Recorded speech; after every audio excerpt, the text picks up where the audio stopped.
Coming up on this episode of the Pat Mayo Experience, Adam Rank is here to break down what he's seen so far from this season of The Challenge, and Paul Shaughnessy will be joining a little bit later on to break down the fantasy scoring for episode 7 and a full recap. You can find the time codes in the description, and if you want to get into a draw for $20 DK, smash the like button for the episode, leave your DraftKings handle in the comment section, and power rank the 3 worst teams you think are remaining on this season of The Challenge, War of the Worlds. Let's get to it. Mayo Experience. Mayo Experience. Mayo Experience. Mayo Experience. Experience. Welcome to the Pat Mayo Experience, episode, I want to say 6, maybe 7. Who keeps track of these things? The Challenge Fantasy recap and season preview, maybe a bit of a look ahead. Joining me before Paul Shaughnessy jumps on the table with me to break down the episode and fantasy scoring in detail from NFL.com. It is the man, the myth, the legend, Adam Rank. What's up? The legend. Wow, that's a bigger introduction than I deserve. I think that you are the true GOAT here. So how are you doing? I am very awake, which is something that, it's sometimes this time in the morning I'm not. But listen, the challenge episode was, it was good. Listen, there's no, it's almost like when people were still watching Entourage towards the end that like, hey, these episodes are terrible, but I still love this show was sort of the mantra that people had going into it. Even if there's like a mediocre to down episode of the challenge, it's still great. I love watching the challenge. So it was a weird episode. What are your takeaways so far from this season? Because we got a lot of the vets that we're used to gone, and we just lost Leroy this week. Do you have favorites from like all the new people? What a shocker that we lost Leroy. Yeah. You can knock me over with that surprise or whatever. You'll get in all the children's movies here in the near future, so I'll let you figure that one out at some point. But here's the thing: is you talk about a down like the final season of the Entourage. This really is playing out like the final season of a long-running TV show. And all the stars have already left to go do movies and do whatever, because every familiar name that we, have watched over the years, be it, CT or my guy, Johnny Bananas, they've all been bounced. So it has been kind of interesting. And you've really got to embrace like where Kyle is now considered like somebody like an old school guy that we're grasping to. And it's pretty interesting. And it is interesting with the influx of talent from across the pond and what a dynamic that it's made. And, thankfully for me, I've become very attached to Georgia. So I still feel like I have a rooting interest in that. So I kind of like it. It is nice to see some new dynamics and some new people and some new villains. Because Paulie, I want to throw, like, I'm a Big Brother person. And I can't remember, my wife and I were talking about it. I think he was on the season with the Detonators with my guy, Derek. And I'm like, was Paulie this big of a jerk on Big Brother? I don't remember it being the case, but ultimately, I still find this wildly entertaining. I was actually I'm not stunned when Paulie does well. It's just I'm always surprised that he's such a good competitor. And then he starts doing like, I don't know what his end game is here because he's cutting like promos like The Miz used to when he was on the challenge, but obviously he's like half the size of The Miz. It's really bizarre to me, but I enjoy Paulie just for the fact that I actively root against him. So I need a good heel. If I don't have a heel going on, then what am I doing out here? Like even someone like Kara, I've really flipped on Kara despite the fact that I love her partner Theo. It's just I don't want her to win. Yeah, I'm the same way. It is absolutely mind-boggling to me.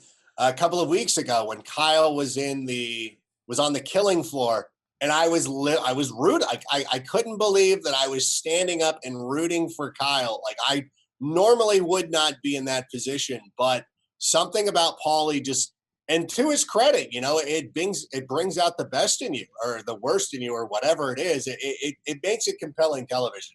Something that you want when you actively seek to see somebody lose. And I was surprised last night, and I'm sorry for the spoiler alert, when the Ninja Girl fell off the tires. I'm like, what is happening? And of course, Paulie's out there dominating.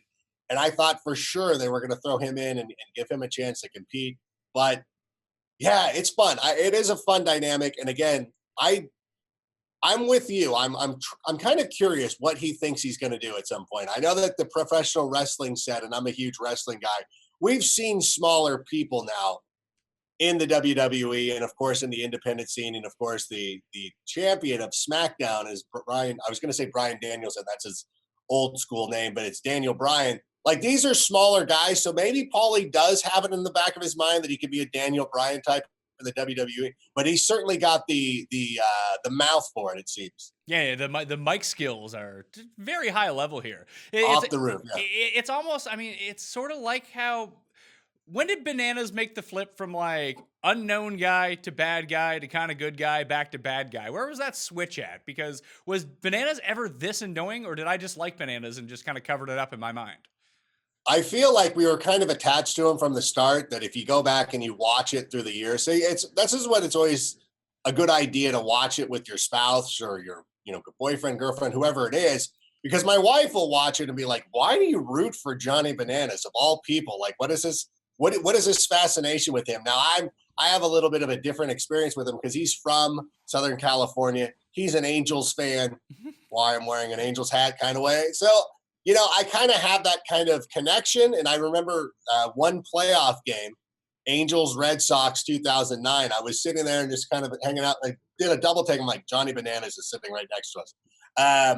So I've always kind of had that kind of affinity for him. But I think when you look through it through the lens, and I think that obviously the heel move of taking the full $1 million is always going to put you in a different stratosphere. But perhaps he was always this annoying, and we were just he was our guy, and we didn't think about it. There's probably some Big Brother fan who's 20 years old watching it in their dorm room right now, being like, "No, Paulie's the best. Like he's not mean at all." And you're like, "Okay, I guess he just doesn't speak to our generation." So my wife has exactly the same reaction as yours to Johnny Bananas. She hates Johnny's guts. And there was this thing I was just kind of following it on, Instagram, Facebook went down on Wednesday, and people like lost. Oh, that was a tragic time. Yeah, people lost their shit about that. So everyone went to Twitter for it. But Amanda was out there talking about how there's an incident that happened during this season. I was just reading about it in Us Weekly, because that's something that I do now when I look up challenge stuff, because Us Weekly is all about it. Even Kareem Abdul-Jabbar penned a column about the challenge earlier this week. So it's hitting this weird... What? Yeah. Yeah, apparently Kareem, big Bachelor fan, big challenge fan. Whoa, this is huge. I might have to change my mind of who the greatest basketball player of all time is. So MJ, I want to see your dissertation on CT. Otherwise, it might have to be Kareem Abdul-Jabbar now. So he's out here talking about it and how the challenge has really reflected society and how it's really gone off the rails a little bit from what it used to be in terms of how we have the microscope on our society. Anyway, it's a pretty decent article. But this Amanda thing came out. Apparently, she got so annoying one night that Theo, Kyle, and Bananas duct taped her entire face to shut her up, but they did it so hard that she couldn't breathe. And they didn't show it like it. They're talking about like potentially suing MTV. No one's talking about it. Devon actually talked about it on her like web stream, and now it's become a story. So it's really bizarre. Now people are clamoring and telling the Bunna Murray people and the MTV people they want to see the footage for this. Maybe a reason why Amanda's not the most pleasant person on the show. But still, I mean, that seems like a little bit of a harsh thing to do, that even in the hijinks of trying to be like, hey, we're just having a good time, she's being annoying, let's treat her this way. At some point, it's like, bro, you're over the age of 30. You can be the elder statesman here that kind of, excuses yourself, like Holly and her husband back when they were doing these a long time ago, where they would always kind of excuse themselves from the antics. And it was annoying to think of like, oh, who are these people, trying to act like they're above it all. But at the same time, maybe at some point there needs to be a little bit of maturity and a little bit of deference and respect. But yeah, just your description of that, I don't know that I want to see the footage, but it sounds awful. Yeah, so the quote from Devon was, before I get into it, let me say that I do not think that the intention behind it was malicious. I don't think that there was any type of malice intent of what Bananas did. It just was... They were talking about Bananas is 36, Theo is 27, and Kyle is 26. They taped her mouth shut, taped her whole face, basically like mummified her face with this tape. It went from haha, this is funny, to Amanda screaming and crying, saying, stop, this hurts, stop, stop, stop. That's not great news.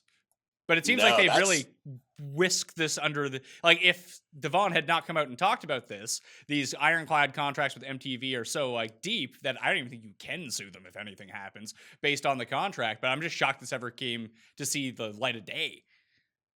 Yeah, and I thought that last season, the incident that happened with Devin and Johnny and all that stuff, that they actually did a pretty nice job of showing all that and letting us kind of get a little bit of a glimpse of what was going on instead of hearing like a lot of back and forth on social media. We got a chance to see it, and similarly, I thought that they were taking a new approach of like, yeah, we're going to show this stuff even if it's not great, because there probably is some incentive to kind of protect some of these people, especially with Johnny Bananas, somebody that they've invested so much time and energy into. And of course, Kyle seems like the next generation of guy coming up. But still, I don't know. I would want it, like, now that I want to know what's happening. And it almost reminds me a little bit of the the second season of The Real World, where they had David, the stand-up comic, where they had a little bit of an incident where he thought they were playing around, and it got a little bit more contentious as the night wore on, and things like that. So I'm surprised they aren't showing it, but I kind of understand what they're doing. What did you take away from that Bananas Devin thing from last season? Bananas was such an asshole during the entire thing, but at the end of it, it was just like, all right, man, all right, Devin, like, it's enough. Like I didn't understand what the end game was for him. Was it to try to get Bananas to hit him so he'd get kicked off the show? I feel like it. I mean, I feel like that's exactly what it was. And I know that Johnny is how he is. He's going to be an annoying person. And it seemed like, and of course, we're not seeing the full time lapse video, so we don't know how long this all took place. But it seemed like Johnny was at least trying to excuse himself and trying to get away from the situation and trying to diffuse it that way. Like, look, I don't want to be a part of this. And it seemed like Devin was intent on following him around the house, constantly screaming at him, constantly berating him. And I think at some point, and this isn't to excuse what Johnny said or anything like that, but at some point you're going to be out to hurt somebody. Like, if you want to get somebody to stop, right or wrong, you're going to start going after somebody's feelings, and you want to say something, and he might not feel this way, and he's not taking a personal shot at somebody's family, but he's trying to return the fire with something that is all going to hurt his feelings. And I think that that's what Johnny wanted to do in that moment. So, of all the Brits that are on right now, let's rewind about this season. You say you like Georgia. What about Hunter? I like Hunter. It doesn't seem like you like Hunter. I cannot stand Hunter. Why? I'm not a Hunter person. I thought last year, I'm glad he didn't get any money. And it was one of the great things about the reunion show. I never said I was going to harm your family. And then, like, you know what, Hunter, let's go to the video. Oh yeah, you did say you wanted to harm her family. So I kind of appreciated that kind of thing. He's such a meathead, and him and his little friends. And again, this goes back to me being a wrestling guy. Him and his little buddies trying to claim themselves as the Young Bucks. Like, there's a very prominent professional wrestling tag team known as the Young Bucks, and you will not appropriate that name, at least not on my watch. So he's got a couple of strikes there, but he just strikes me as the kind of guy that I would probably not get along with in real life. And I think we saw a little bit of a crack with his partnership with Georgia last night. And so I was kind of rude. I'm like, yeah, Georgia, finally you're realizing this guy sucks, but she's kind of tied into it. I mean, honestly, I really do believe that that's part of the fun of the whole thing, is like these unusual, like, they didn't really get a chance to pick their partners the way they would have wanted to. So you have those weird dynamics, but I am not a Hunter guy. I'm a Georgia guy. And because I like Georgia and because she loves Bear, it means I hate Bear, which I think everybody will be in agreement with that. I'm so torn on Bear. Like, I don't like him, but he almost falls into that poly zone for me. It's where I'm kind of actively rooting for him to say, like, I love Leroy. But like Leroy, it was very clear he was going to lose because he actually got screen time on the show. And that was the first time all season that he had got screen time. So that's usually the kiss of death. Like, oh, we're hearing from this guy for the first time all season. Yeah, he's going home. And Bear is just, he's going to make Wes more fun going forward. I think Wes has pulled off a really savvy move here because he's showing that he's going after the British Alliance, but it just seems like Bear, he's pissed off. So he just took the weakest team and went after them. Like, what's Bear going to do? I think even D had said it during the tribunal or after the challenge. Like, you're actually going to have to win one of these missions in order to throw us in. You know that, right? Yeah. No, and that's a great point. And I'm with you. Like, I'm torn on Bear. The heel part of it, like rooting against the guy that you actually, because I always kind of get drawn towards heelish type characters, but he's so over the top. I kind of get where he was coming from because he was the one of the entire British alliance. He's the one who's called out, although he kind of put that upon himself, which that's on him. But the one thing that I kind of liked at the end of the episode, because I'm a Big Brother person, so I like Devon, and that he was, even if he was being sanctimonious or anything like that, he was still giving her credit, because it does come down to the females in some of those competitions. And it was Devon who won that for him and giving her a little bit of glory and love and really showing her the respect. I'm like, okay, Bear, like you've done enough to where I don't completely hate you. Like, okay, that was nice of you. I'm glad you gave Dee her little bit of props and credit there. So I appreciate that. But and I do appreciate the fact that we have a new dynamic with him and Wes going back and forth. And Wes is a guy, as a Johnny Bananas fan, it seems like I wouldn't like Wes, but my wife was asking me last night, she's like, how do we feel about him? And I said, listen, Johnny always explains it the best way, is they became rivals in an organic way. Like, they were just top competitors who over the course of the years are going to end up being on opposite sides because they're both so good at these challenges. And it's not a contrived thing like Devin showing up and being like, oh, this is how I get into the limelight. This is how I get famous. I'm going to go after this guy.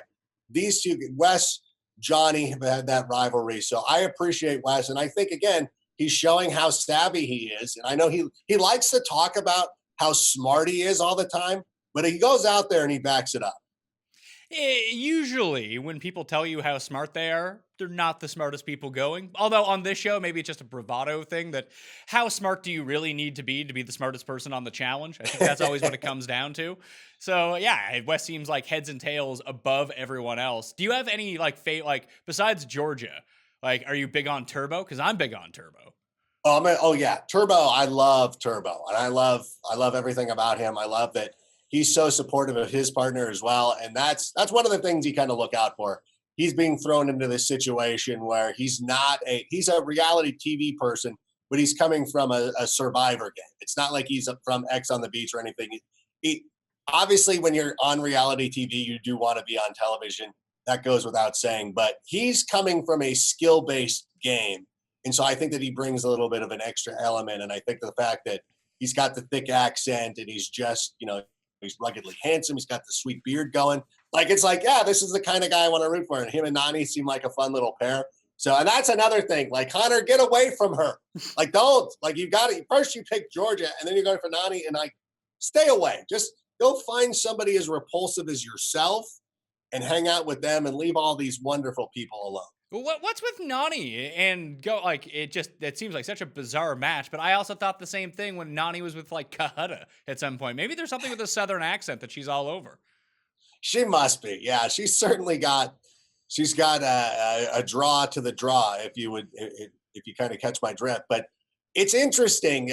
She's the way she's gone around like this whole season, like, first of all, and then she's even sitting there kind of flirting with Bear as well. Like, she didn't want it to go any further than it was going, but she's still kind of entertaining it. She's still kind of there, paired off with him alone. It's an interesting little thing. And it's, she started off with the Bachelor guy, and I'm glad he was bounced immediately because I hated him on whatever, I forget, I think he was on JoJo's season. So I was glad I'm like, what is she doing? Like, that was one, and I'm like, oh, bounce him. Like, that's great. And then she was with Bananas and all this stuff. So it's interesting. She's, but she's out there having a good time. So I don't want to be too harsh on her. As a core member of my challenge fantasy team, I need Nani to start hooking up with people pretty soon. So I don't care who it's with. I have Georgia, but I don't have Hunter. So maybe if that creates some sort of dynamic going forward, I'm good with that. So I can start picking up some double points along the way. A team stack probably would have been better because Hunter's scoring a ton of fantasy points along with Georgia so far. I think Georgia scored the most of anyone from this latest show. I'll talk about that with Paul here in a second. Back to Bear, though.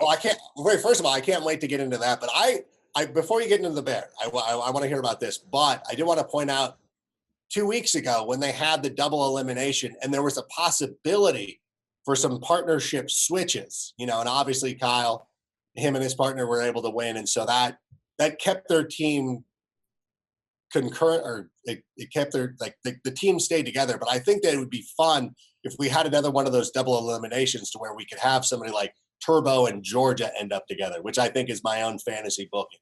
Yeah, that's not bad. But like Nani was shockingly good in that mission yesterday or last night. She was. I was stunned. I was impressed. Yeah, it was weird. But you mentioned Bear talks about Devon, giving her a lot of credit. I mean, Bear I don't think he really cares about Devon or giving her credit, but I think he's savvy enough. Like you can't be that big of an asshole over and over and over and make such a spectacle of yourself if you don't know how to draw everyone back into you as well. So I think that's just for the people, just for the cameras, just as he said, he's just going to lie and just see how it comes up for him later on. It was insincere. Okay, I get that, but at least he did it. Yeah, I guess that's the thing that I wanted. Just a public acknowledgement of what she did, whether he was being sincere or not. It was a nice moment for her on camera. So people who don't kind of see through his bullshit can kind of be like, oh, that was nice. And kind of like, she gets a little bit of a run. I just want to see Devon get her due, because she got bounced way too early in Big Brother, and she keeps getting bounced in these challenges because she keeps getting aligned to the wrong Big Brother person. Like, it's too bad that she's not aligned with Paulie, because then she would go and probably win one of these things. But I was just happy that she was getting a little bit of a run. So I don't watch Big Brother, so you're more familiar with the backstory of a lot of these people. Is Josh as awful as he seems on this show? Josh it's pretty incredible, because he is not a great competitor. He was doing this thing when it was his season of Big Brother where he was walking around with pots and pans and really stirring up trouble. And he kind of got through the Big Brother season as an instigator like that. But because he was such a terrible competitor, people kept him around. And so people are like, well, and his whole thing was like, anytime he was up on the block, he'd be like, well, why do you want to get rid of me? Like, I obviously suck. Like, I'm not a challenge. I'm not a threat to you. And you're like, yeah, okay. And so he got to the very end with this guy named Paul. And Paul was in Big Brother for his second consecutive term. Like, it's one of those things where they brought somebody back. Like, oh, and of course, everybody fanboys over the guy who was on last season. So they end up getting pretty far. And then Josh had the savvy move where he was like, yeah, I was pretending to be a dumbass. I was actually like, that was my strategy. And enough people bought it, and that's why he won. And I think people hated that Yvette was back in the Big Brother game, so he was able to skate by. But he's somebody that should have been eliminated night one on Big Brother, who ended up winning. And I'm now, again, watching this unfold. I'm like, this same thing is going to happen once again. It's like not, he was literally, but he actually needs to win something. This, like, if he, let's say they bring him to the final, which is not inconceivable because they seem really terrible. Who are they beating in the final? But it'll be something crazy. Like you don't think the producers have something up their sleeve? Well, hold on. Unless it's like the best lisp competition, what's he gonna win? There it is. Like, who looks worse in a black tank top? And that's the challenge. You never know. Like, it's all those games. I'm still pissed from years ago when Terry, the fighter pilot, was on Survivor, and he was in the final three with a girl, I think her name was Jenna, the UCI basketball player. And they put in this challenge. I don't remember what it was, but I think it was like, who can hold a pencil in their cleavage the longest. So of course the girl wins, and Terry the fighter pilot gets bent. Like, this is what the producers do, because they got to create this drama. And these challenges are always made up on the spot when they kind of figure out, like, who's going in. Let's try to make it fair or whatever, or cause drama or whatever it is. And Josh, I might as well call it, like, Josh probably ends up winning. Like, I've seen enough of his act previously that has to be the case. Out of the British guys, or all the new guys that are on, do you have a favorite? No. No? Not even like roided out Ashley? Ash, I do kind of like Ash. Yeah, that's the thing though, is that he's not getting enough screen time because he's not enough of an outright asshole to merit the attention that Bear's getting. And he's not hooking up with Cam like Theo, so he's not getting on. So he just kind of just hangs out. He's like British Hunter, but he doesn't seem as loathsome. So I want to see what happens with him at some point, because he is one of those guys that I think of all of them that I want to see a little bit more of. I'm like, okay, he just seems like he's having a good time. He's always in the background of those, hey, we're going to the bar nights, and he seems like he's an affable fellow, and he's probably a lovely person. But it's like we haven't seen enough of him, so obviously there's something about him that's just keeping him from taking that step. Or else, the producers know that he's going to get eliminated 3 weeks from now, so that'll be his episode, like you were talking about with our friend Leroy. Poor Leroy. Like I Poor mean, Leroy. Shailene seems like she was just a dud of a partner. Not representing Canada very well, I must say, Shailene. I'm sorry about that, but I felt bad for you guys that was your rep. I'm sure we could have come up with someone better, but I think that they want the higher end of like Bachelor Winter Games. Canadians seem to do pretty well at that. We have a bunch of French people, and they all know how to ski. But imagine having a French person on the show, like a Quebecois. How greasy that would be! Oh my gosh, that would be amazing. That'd be pretty good. They've had to be trying that. They just probably haven't found the right person. And I obviously Chase didn't work out, but they really need to start mining. There was a guy. Oh man, there was a meathead that was eliminated. I think it was again from JoJo's season of The Bachelor, who was just awful. And then he went to Bachelor. I think his name was Chad. It might even be Chad Johnson. Like he was terrible, but like terrible. Like he was terrible, but it's like I want to see him on the challenge because he would be perfect for that stuff. So I guess we always rank the best teams and the worst teams, but I do want to get some insight to this. Has your wife been watching this season with you so far? She has, yeah.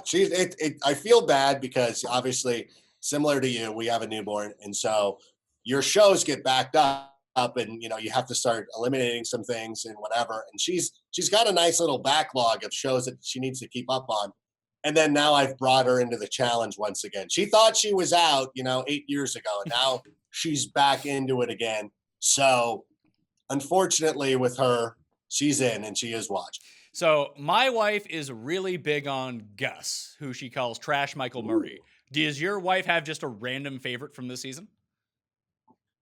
She has people. She's a bigger Big Brother person than me, so she's obviously tied to everybody. Like she's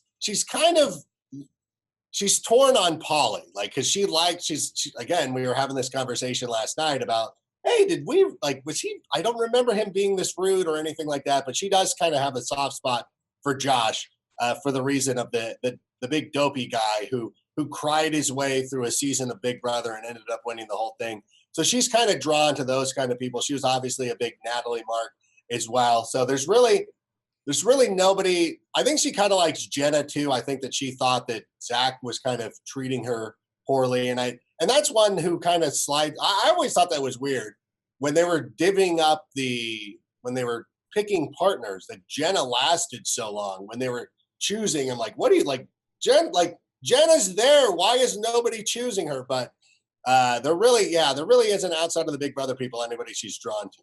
All right. So who do you think are the two best teams going forward? Best chance to win? Well, I really do believe that Polly, Ninja, she fell off early, but that was a minor blip. I think that she's a strong competitor.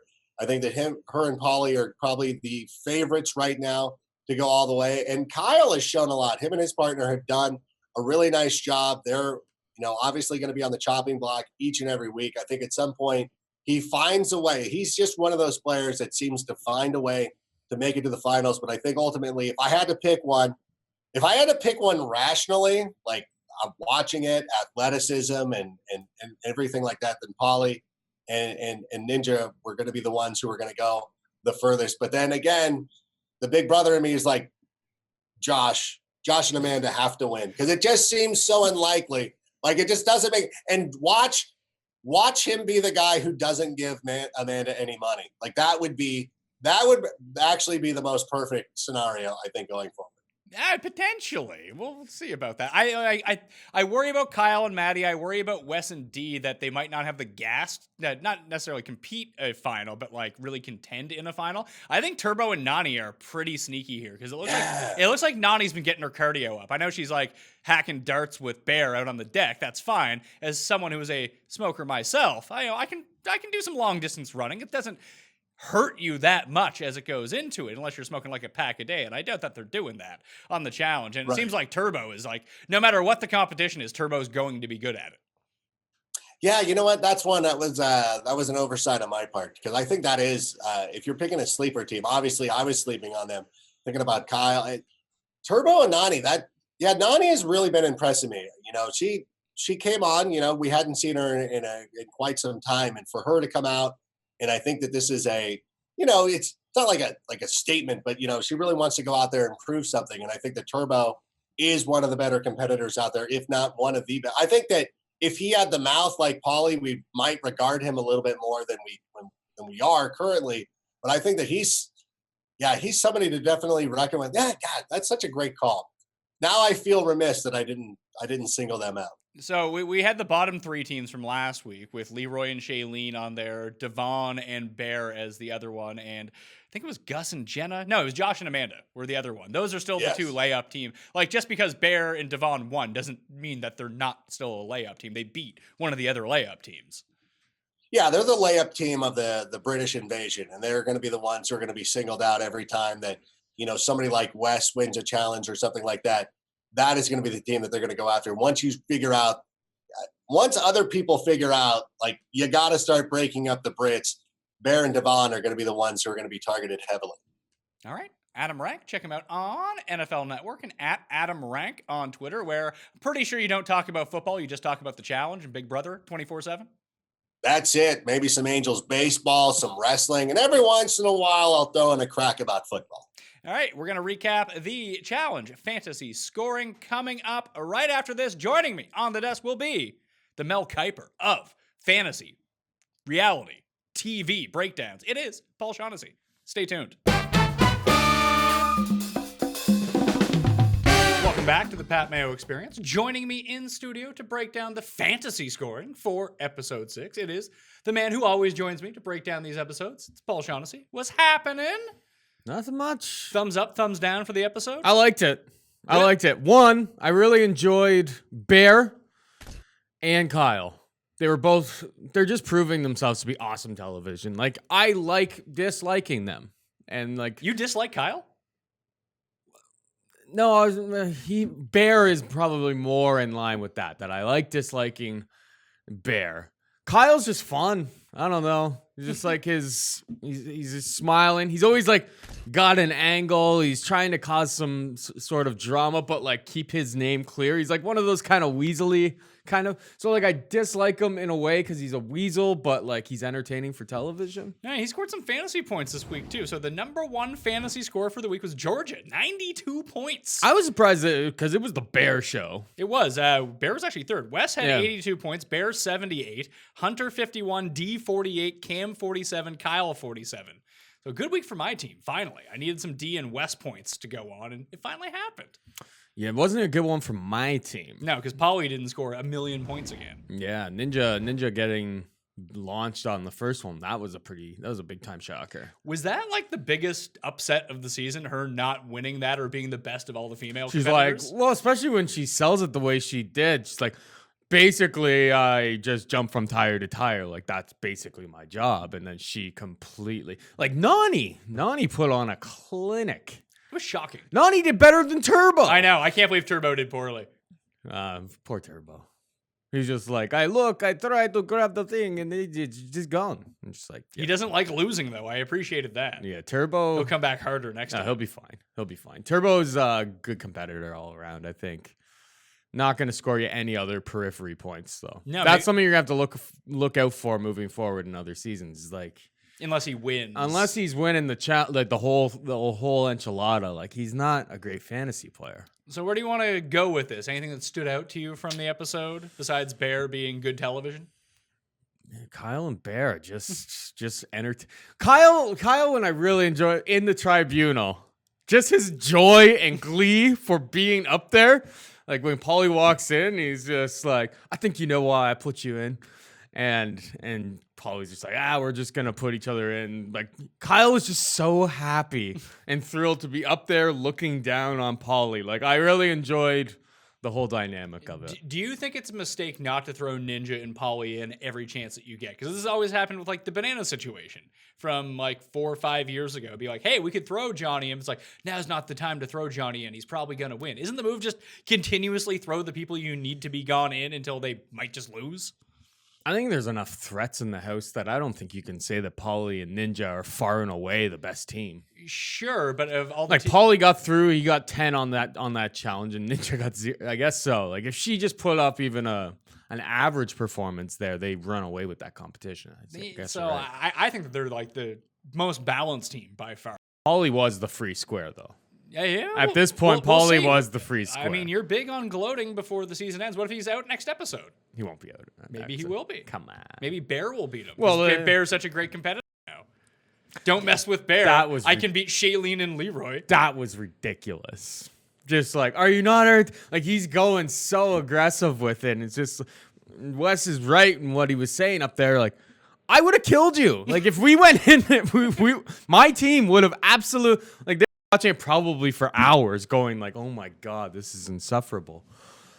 Yeah, Bear as well. He can't get thrown in next episode. It's interesting to see what's going to go on. Our buddy Rob, we were talking DMs a little bit last night, and he says that he thinks the British Alliance overrated.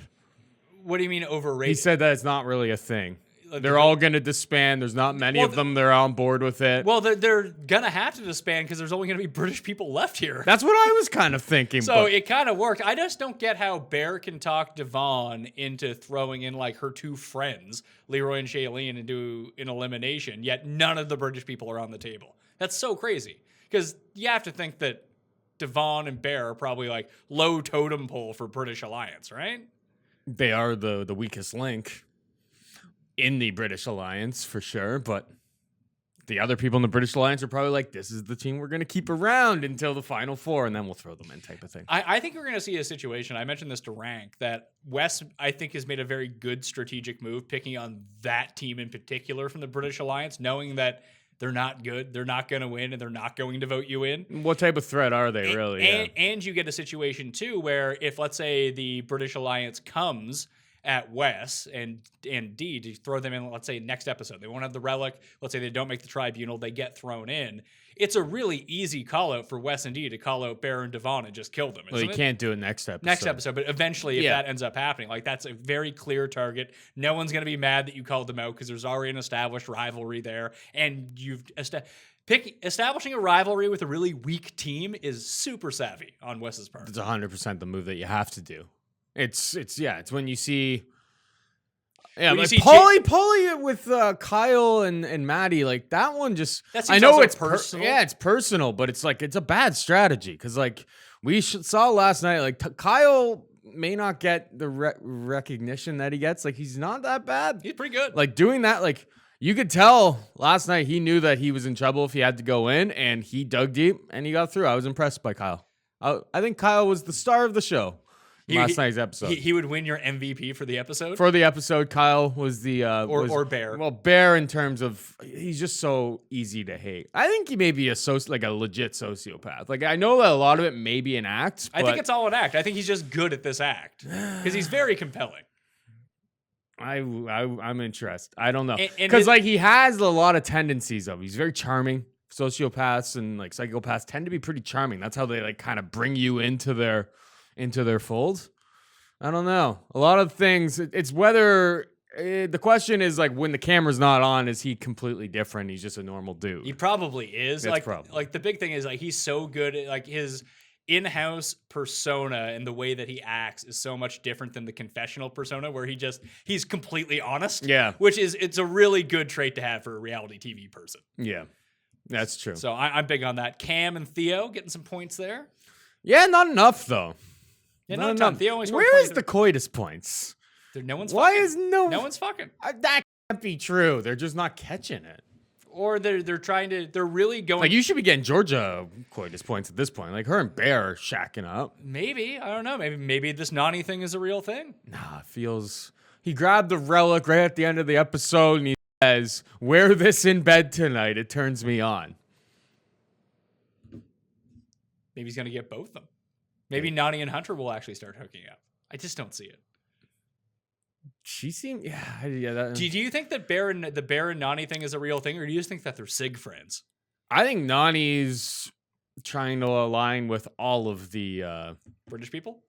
No. Yeah. With Hunter, with all of the alliances. Try to get on Wes's team. She's trying to play both sides right now. Well, Turbo's not doing anything. Bear gets her into the British alliance. Hunter gets her into the West alliance. As long as you're with both of those alliances, you stick around in the game. And nobody wants to call him Turbo. No. It's probably a good thing. I mean, she's already paired up with Jenna because they're friends, but it doesn't seem like anyone's on Team Gus. No. Didn't see a whole lot of He had a confession. Didn't see a lot of Gus mentions on Twitter last night either. No. Might all be in Rob's head that people are talking about Gus. I've been sending him. I tell people on here at what is it? Rob MCI 16, I believe. Yes. Send him gifs of Gus. He likes. Are there gifts of Gus? I've been sent. No, yeah. You type in Gus Florabama. It was just the Florabama show, the show that he was on before, and there's tons of them. There's tons of them. I've been sending little Gus gifts every once in a while just to troll Rob about it. He got really triggered last night saying like, oh yeah, he really contributed a lot with that one confessional. He's upset about it. I think it's just, for some reason, he has a personal vendetta with Gus. Maybe Gus slept with his girlfriend. Like I felt bad for Gus last night. Like he had ripped open his lip not that long ago. The guy's a gamer. He's there to play. And He's he just got not good. he got dirt in it. Like poor Gus. Yeah. You don't see much of Gus and Jenna. No. When I saw Shailene that was the first time she ever. Yeah. Like, I legitimately think that was the first time she was ever on screen. Ever. Like in this whole season. Like I was just like, oh, who is that? Oh yeah, that's Shailene. That's Leroy's dud partner. Yeah, they're going home. When we saw her in the confessional, it's just like this. Yeah, it's over. Was there a better strategy to that elimination than the one they employed? Because they loaded up Bear and Leroy with a whole bunch of sandbags at the beginning. It took them a while to pull it over. But since you needed to pull them all the other way back and Shailene was doing like one at a time, wouldn't it have made more sense for Leroy just throw on like 3 sandbags, let him just jolt it over as fast as he could, yes, and put 2 back instead of putting 7 on at one time? That is and having it to be a struggle. Like I feel like because by the end they were probably slow trying to rip 4 across or 5. Like I think they started with 5 and they damn near killed themselves. Yeah, like just start small, knowing that your partner can only do 2, 3 max on the way back, and just get it over quicker and just have them. I don't know. See, it was a really weird challenge. Like because it was stupid at the end. You're just like, okay, so put 1 onto the thing. Watch Shailene struggle to pull this one thing across. Like it didn't make. Yeah, it was a bad strategy. But it was a crappy. It was a crappy elimination too. Leroy's never been a great strategist in this game. No. That's the reason why he's never done anything in this game. That and he has a tendency to have really bad partners. Yeah, like when he had his cousin on. And this year he had the worst partner. Like I like Dee in the confessional at the end. She's like, I really wanted to cheer for Shailene, but she's so bad that like she probably should just go home. Maybe hit the gym. Yeah, I enjoyed that. Yeah, how are you not going to hit the gym and go on the challenge? She's a Bachelor Canada contestant. Still, like if you know you're going on the challenge, don't you hit the gym a little bit? Are you unfamiliar with the show? She's just in it. She's not from this type of reality TV. Guess so. I feel as though a bunch of these people, like Kyle's looking a little bit more jacked these days. I think it takes a couple seasons for them to be like, oh, I got to get on the program. I follow Kyle on Instagram, and basically his entire stories are just him working out. Yeah. So it's very clear to see how he got better over time. That's what you got to do. Yeah, you got to go on the challenge program. Maybe Wes, that's a seminar that he can run. Wes has been looking pretty good. You know, Wes just very steady. I've underestimated his athleticism. He still kind of got it. But I mean, is he in danger to go home next episode since everyone who gets eliminated is like a challenge vet? All the Brits are coming after him. That's for sure. He's got to get in that tribunal. He does, but like it seems like him and Ashley are pals. Like it was a really weird dynamic because it was the first time that we saw them actually like go out to a club, which for the life of me, they could have shot like that outside of the club anywhere, and that could have just been somewhere else in the house because I don't know how many clubs are close to where they're at or how long they had to take a bus ride to find a club in Namibia from being in the middle of the desert where they seem to be for all these challenges. But I don't know. I feel like they edited it in a certain way where it seemed like no one was hanging. Like if you were British, you were hanging out with British people, and that's the way that they framed the narrative. But I just have a hard time believing that's how it actually was. Mm-hmm. I have a hot take. All right. I don't know if it's actually true or not. It's probably not true. This could be an interesting strategy from Paulie and Kyle. That they're secretly on the same team? That they're secretly on the same team. They're actually over the fact that that they both slept with the same girl. Like, you can't go back and change it, as he said. I can't go back and unfuck her.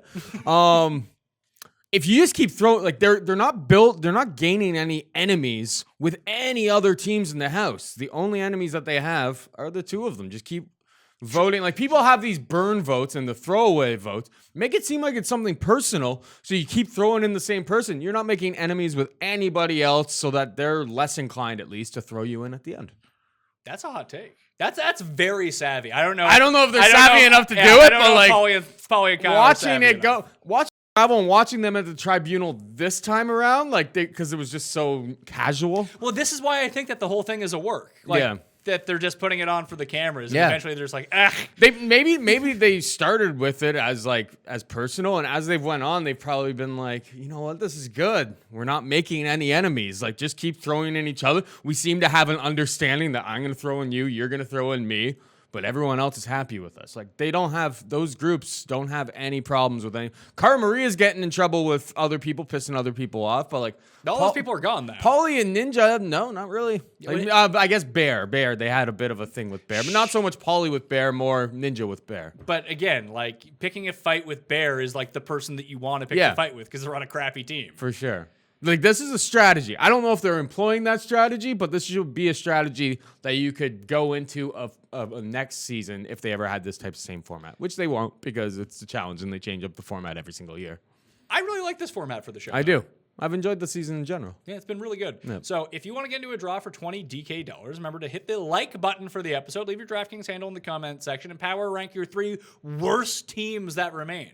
Paul, who are your 3 worst teams? I think it's pretty clear. Davon and Bear still down there. I'm sorry to all the Davon truthers out there that I see in like the comment section and stuff. Josh and Amanda, trash. And number 3 now. Jenna and Gus, I guess. Yeah, I guess you got to go that way, because like all these other teams, we don't even know if they're good or not. All these other they just teams don't do anything. Leroy and Shailene were a part of that group. Now they're gone. Yeah, now that they're gone, it's got to be, because like all these other teams is like there's somebody, and sometimes both competitors that like I'm fearful of. Maybe Theo and Cara just aren't good. We don't know. We don't see them do anything.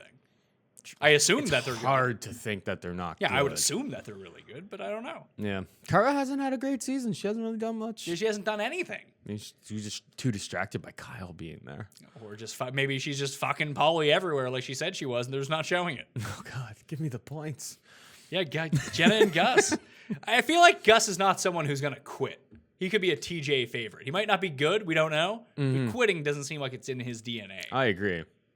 I'm Team Gus. Yeah, I like Gus. Only because he pisses off. Yeah, I will never roster the guy based on what I've seen so far in this season. But it's got to be. They have to be the 3rd worst team at this point. Oh, on the next episode it seems like Josh starts like trying to pick a fight with someone. I am very, very curious to see who that is and if that person ruins his life and kills him. Because they showed a shot of like Ashley C. Okay, Kane. Like kind of laughing, like they did a cut, but that could just be sneaky editing. Because it's like, if you're going after Ashley Kane, like you just have a death warrant. Like you want to die because that guy will kill you. Well, maybe Josh knows that the only way that he can get ahead in this game is he gets people to hit him. He seems very hittable. I can see it. Incredibly, that guy's got the most punchable face by far on the show. Yeah. Bear number 2. Yeah, Bear has sort of the Kyle vibe to him that he does. If you were in like a good party scene with Bear and he was having a good time, that he would make everything more fun. Yeah. Josh does not seem like that guy whatsoever. No. He seems like the worst. Why is everyone coming after me? Why do I have such a bad wisp? He's so he's terrible. I did not watch Big Brother, but I hate him. See, this is one of the reasons why I don't. But I hate him, but it's not good hate. Yeah, it's not like Bear. It's not like Kyle, where like it's Paulie like for me, where entertaining. Yeah, like I like to hate him, and I like to see him. Like the fact that he's good is good. Mm-hmm. It's just like it's no fun hating on a guy who sucks. Yeah, he's not good. I don't like him, and I just want him gone. I don't want him gone because I hate him, just because I'm apathetic to him in general. Yeah, he's a real net zero here. Yeah. So, but they may stick around. I was listening. Yeah, you and Rank were talking about it, and Yeah, but why not keep them? He just seems like he sucks. He's like, I can see it happen. This guy's gonna get to the final like he did on Big Brother. I did not know that backstory, and shit, maybe it's gonna play out that way. Maybe, but you actually have to. It's not just a vote. That's a hot take. And that's well. I mean, this doesn't come down to a vote either. That they're actually going to have to perform in a final. I just can't see him performing. In the No, final. but that's why you keep him till the final. Yeah, like I actually think that Kyle and Maddie would be a sneaky team to keep to the final. I don't think that either. Based on his performance last night, maybe we have a little bit of recency bias though, because like Kyle has one good performance where it's like, oh, Kyle's the best. Oh my God, Kyle's amazing. Nani has one good performance. They're like, oh, Nani's back. Oh my God, watch out for Nani. It's just like, Yeah, they can go back to shitting the bed next week. But if Kyle and Maddie make the final and the finals resemble what finals have in the past, I just worry about their cardio. Yeah. That they would be the team that you would want to have. Like Maddie's a big girl. Like she is. Yeah, like we even saw it happen to like Laurel. Thick with multiple C's. Yeah, but we saw it with Laurel too. Like she hasn't been the best finals performer ever. Mm-hmm. Like you want to have your like crazy Ashley's, who's just a good runner. Yeah. Can solve some puzzles, can run, and you figure That's where Kara. That's why if you get Kara to the finals with Theo, even her cardio is not the best. you get her with Theo, an Olympic runner. Yeah, to the he'll final. be fine. I'm sure they'll pan out just okay. And like Georgia and Hunter, I would have that problem with. That's why I do think that if Dee can run, which it seems like she can, her and Wes are tough. And Nani and Turbo are tough in that spot too. Polly and Ninja. And Polly and Ninja. Like those got to be the three. There's a lot of good teams. Yeah, There's a lot of good teams, really. Maybe Jenna and Gus. How triggered would Rob be if they Oh won? my God! I almost hope that he would. I guarantee, like basically nobody owns him in the fantasy league. Right? Yeah, he's lesser owned. No, I think that was Shailene. Shailene was lesser owned than the two people that were eliminated night one and not eligible for the contest. Savvy. Drafters are pretty savvy these days. So how many points did she get? Like I didn't even know she was basically did not exist. She had 8 points this episode. Leroy had 42, so he scored something going out the door. Well, yeah. I would like to see some sort of Leroy redemption season. I'd like to see him get a win. Couple questions. Leroy. What was his deal with Cam? I don't know, because it seems like what he was talking about and what she was talking about were two completely different stories. Like, she was like, yeah, we were kind of seeing each other type of thing, but he didn't want to have a relationship with me, so like now I've moved on. Yet he seems to be in love with her. Yeah. Like, these two stories don't match. No. So I found that bizarre. And two, Rob was actually asking me, maybe you have a take on it. Why did Nani not go up to Georgia herself and talk about like bear hitting on her? Because I think it was all just I think Wes made it all up. Yeah. Yes. He did see her, or they ta- cut it the way that it made it seem they like Wes saw that. But they were happening. talking to each other, but it didn't seem like anything was there from it. Even Nani said, like, I don't feel that way about him, and we were just kind of talking, and Wes tried to blow it out. Yeah. Although when Bear was talking about it, he's like, yeah, I'm just going to lie. Was he even lying about it? Or was he just lie about everything? I don't know. Like, he could have just told the truth, but he's like, no, I won't tell the truth. I'll just lie about something different. It's very strange. But I think it kind of plays too, because I had a little bit, I put some thought into it. I think it all plays into the fact that Nani is playing both sides right now. She's in with the Brits. She's in with Hunter, and she's got Turbo. And she's got Turbo. Nani's setting herself up very well. If you were on right now and you were one of these teams, which of the alliances would you want to be a part of? Because I think that being attached to Wes is probably the smart idea here. Yeah, at Wes, least this season. Well, he's the savvy veteran. He's the best at the politics game. Like, of course you want to be on his side. Especially but I mean, Nani like covertly can be on Wes's side. Because they were partners in Rivals too. Well, like by being on Hunter's side, she's on Wes's side. Yeah, but like Hunter seems like the patsy in all of this. Like Wes is going to dump. Of course. Wes is just setting Hunter up to be voted out. Yes. Eventually, Wes has other alliances right now that we're not aware of. Yeah. If we know Wes all of a sudden out of nowhere, just like, sorry, Hunter, you're in. Everyone voted you in at the tribunal. How did this happen? I couldn't go against them because it would have looked bad for my game. And Hunter would be like, you robbed me of $500,000. I'll kill your family. I'll kill your family, but then deny it, and then you'll have the tape and bring it back up. Anything else from this episode? No, I think that's it. Yeah. It was very like, we had the nightclub scene. They went to a bar. Yeah, I know. I mentioned that. I know, but like it was funny seeing them go to a bar. Yeah, we didn't think that they were going to go to a bar because Yeah. they're in Namibia, and we just Well, they didn't had- know if there were bars in Namibia. That's why I'm saying it could have just been like an upstairs unused part of the house. True. We didn't really see who the other people like. They didn't really show people there. No, but they've been doing that a lot in recent seasons where I think that they just kind of, just for blocking purposes and camera purposes, they go rent out a bar to film in there. Then they can light it. And then the other people that you see walking around are probably like cast and crew. Yeah, extras that Yeah. are cast. Because I remember when they went to, I think it was on Cutthroat, like Bananas got into it with some guy at the bar and like threw him down the stairs or something like that. Probably want to shy away from that for liability purposes. Bar scene was kind of weak. Yeah, it's not Like nobody came back all that hammered. There wasn't. The only drama was Leroy crying about Theo and Cam bad making look, out, Leroy. Bad look. and like Nani trying to like Hit on Hunter. cock block, kind of getting in the way there. Like she was like cock blocking Cam or Theo, I guess. Yeah, that it way. was strange. And it's just like none of your business. Like stay out of Killer Cam. Stay out of her business. Yeah, you don't want to be feuding with Cam. Like of any pure person on the challenge over the years, talking about hooking up with other people, being around. Like, come on, Nani, be better. Where can everyone follow you? Follow me on Twitter at Paul Shag. You can follow my podcast at Dogger Pass Pod. Right here on the Pat Mayo Experience feed, DraftKings YouTube page, Pat Mayo You got Experience audio podcast. Find it every Thursday, breaking down the MMAs. Mm-hmm. All right. That'll do it for me. I'm Pat Mayo. You can follow me on Twitter at ThePME, same as Facebook, same as the Instagrams. Download the Pat Mayo Experience audio podcast, iTunes, Stitcher, Spotify, Podomatic, Audio Boom, everywhere where you can download podcasts, you can find for free the Pat Mayo Experience. And if you want to leave a 5-star review on that audio podcast with your DraftKings handle and something nice about the show, you'll be in a draw for 20 DraftKings dollars. Ditto, if you like the episode on YouTube, leave your DraftKings handle in the comment section and power rank your 3 worst teams remaining on this season of the challenge. Thank you for watching. I'll see you next time. Pat Mayo Experience! Experience!